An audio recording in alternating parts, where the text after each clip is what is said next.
Assalamualaikum warahmatullahi wabarakatuh. Kembali anak-anak kita melanjutkan materi tentang turunan, yaitu aplikasi tentang turunan. Yang pertemuan sebelumnya kita sudah membahas tentang fungsi naik dan fungsi turun. Sekarang kita lanjutkan aplikasi turunan tentang nilai stasioner. Gitu ya. Oke, apa yang dimaksud nilai stasioner gitu ya? Yaitu ketika suatu titik itu tidak punya gradien, misalnya di titik. Kalau ini kan naik naik naik ada kemiringan ya. Kalau ini ketika dia ada perubahan, misalnya ini dari naik ke turun gitu ya. Pas di sini, kalau di sini di puncak sih, tapi nggak harus puncak ya. Seperti ini misalnya turun turun lagi ada pergantian. Ini namanya titik-titik stasioner gitu ya. Kalau kemarin fungsi naik, fungsi turun, kalau ini kan naik, kemudian ini turun gitu kan. Jadi kalau bahasa mudahnya ya pergantian setiap apa namanya titik ini ya, titik pergantian ini ya. Ya intinya tidak mempunyai atau gradionnya sama dengan nol. Oke, lanjut.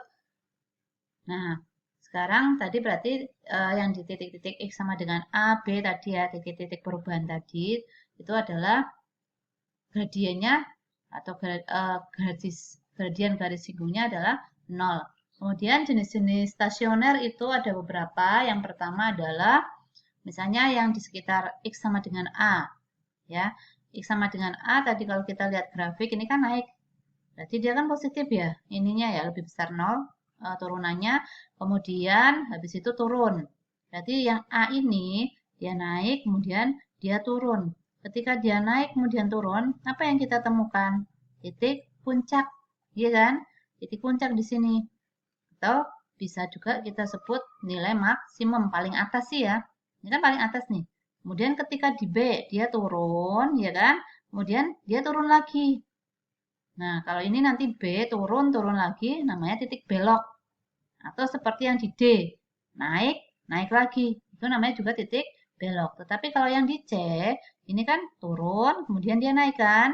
Berarti ini apa namanya, fungsinya fungsi turun, kemudian dia fungsi naik. Dari turun ke naik, ada apa? Ada lembah. Kalau naik ke turun, dia ada puncak kan gitu kan. Ada lembah, berarti dia paling bawah, artinya minimum. Jadi tadi yang di A itu dia maksimum karena kita lihat apa namanya grafiknya ya. Kemudian kalau yang di C itu minimum tadi kita memperoleh lembah, yang B dan D tadi adalah kita memperoleh titik belok. Oke, kemudian bagaimana cara menentukan nilai stasioner? Misal ini fungsinya fx sama dengan x pangkat 3. Kemudian tentukan jenisnya. Jadi di titik itu dia maksimum atau minimum atau titik belok gitu ya. Oke, berarti langkah mencari nilai stasioner karena kita membutuhkan titik-titik tadi, ya kan?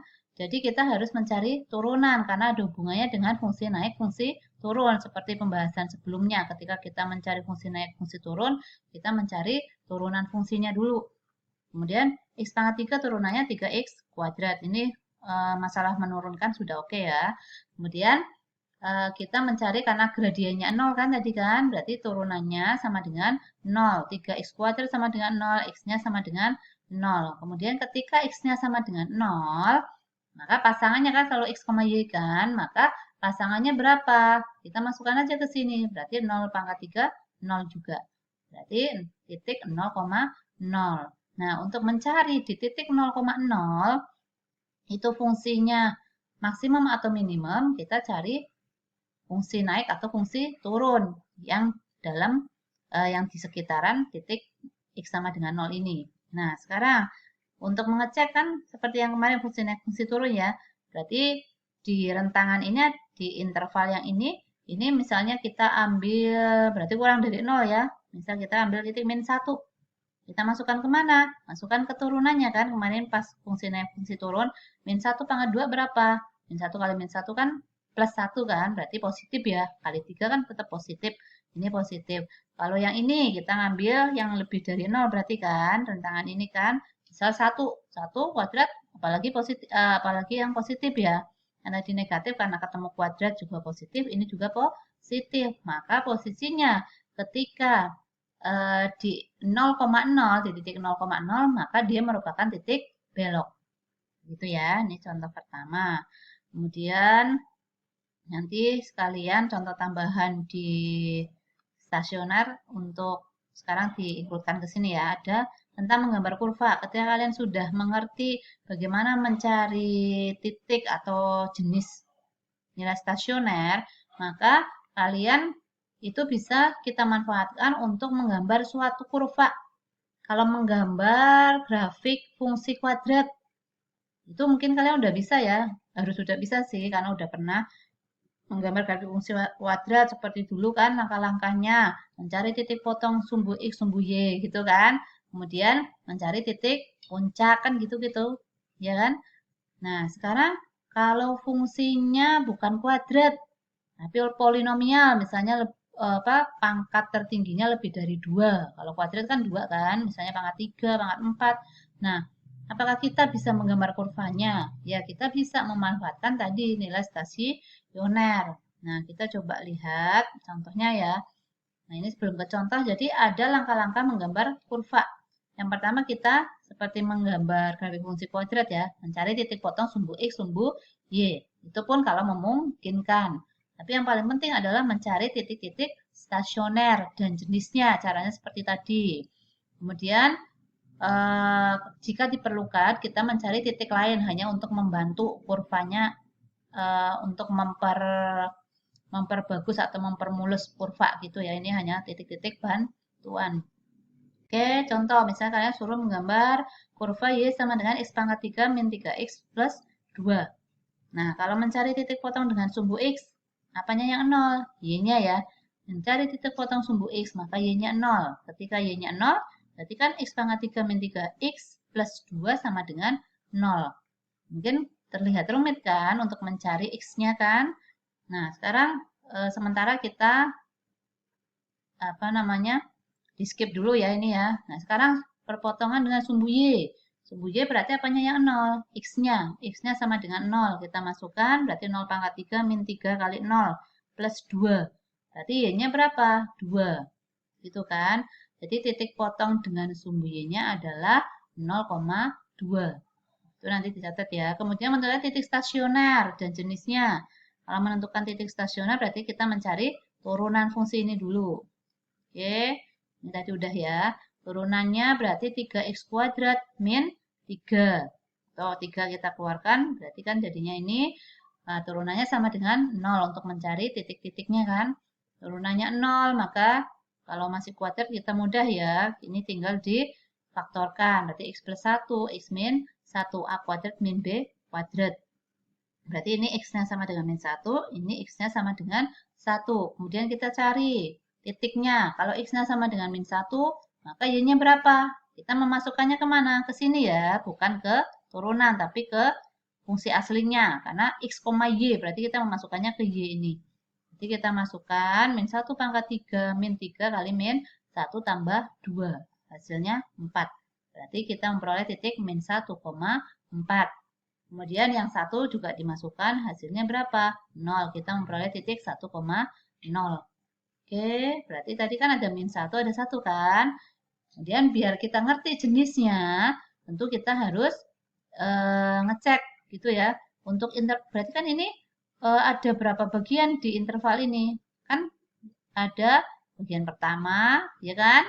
Ini daerah 1, daerah 2, daerah 3, daerah 1 yang kurang dari min 1.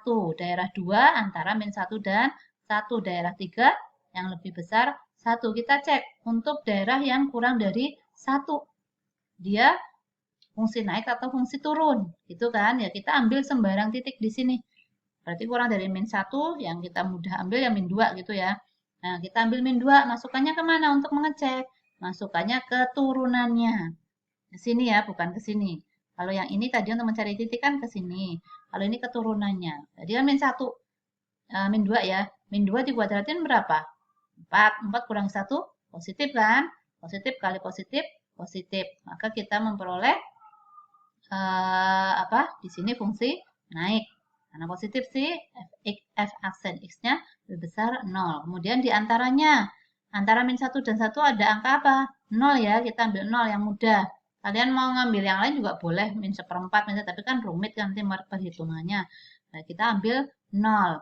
Ketika kita ngambil 0, kita masukkan ke mana? Keturunannya juga. Berarti 3 kali 0 kuadrat. 0 kuadrat kurangi 1, min 1 ya. Min kali plus, jadinya min. Oke, kita masukkan min. Ini juga sama. Misal kita ambil titik 2 ya, lebih berdasarkan 2 kan. Masukkan keturunan, hasilnya positif. Nah, di sini dari ini positif berarti naik, kemudian dia turun. Berarti jenisnya apa? Karena naik turun berarti ada puncak kan? Ada puncak berarti dia maksimum yang paling besar. Kemudian kalau yang di titik ini habis turun, kemudian dia naik berarti ada lembah. Kalau lembah dia paling bawah berarti titiknya minimum. Jadi dia maksimum di titik min 1,4 dan minimum di titik 1,0. Kemudian langkah berikutnya, titik-titik yang kita temukan, tadi titik potong, kemudian ini titik-titik stasionernya ya, kita bawa ke gambar. Berarti tadi kalau titik potongnya ada apa? 0,2 kan? Kita tulis, kita cari titiknya 0,2 ini kan. Kemudian ini ada min 1,4 di sini kan. Kemudian ini ada 1,0 ini. Berarti ini kita 1, 2, 3. Ada 3 titik. Nah, ketika ada 3 titik, kita kan hanya menemukan ini nih. Kalau kita nggak ada bantuan jenis, nah kita bingung ini mau arah kemana, bisa ke sana terus ya enggak? Atau ini lurus ke sana kalau kita nggak ngerti jenisnya. Tapi kita kan tadi ngerti jenisnya apa di titik min 1,4 jenisnya adalah maksimum. Oh, karena maksimum maka sebelumnya dia turun kan gitu kan? Berarti dia dari arah sini. Eh, maaf ya, berarti naik berarti kan dari arah sini kan. Nah, kemudian baru dia turun. Kalau di sini jenisnya apa? Minimum. Berarti habis dari sini dia naik. Itu kita menaikkan ini karena melihat jenis. Kalau bantuan pertama kan dari titik-titik ini kita tarik garis kan, kurva mulus ya, jangan nggak boleh pakai penggaris, kurva mulus. Kemudian untuk mencari kok tahu Bu dia ke sini? Iya karena dia maksimum, ya kan? Berarti harus ada garis dari sini, kurva dari sini. Kemudian kok tahu Bu ini ke sana bukan ke sini misalnya? Dia tahu karena dia minimum, berarti habis dari kurva turun dia kurva naik. Gitu ya. Kemudian ini buat apa Bu ya? Misalnya kita hanya dari sini kan kayaknya kurang enak ya, makanya kita bantuan. Misalnya di sini ada titik min 2. Kalau min 2 berapa sih y-nya? 0. Masukkannya kemana? Ke ini ya, kurva aslinya ya.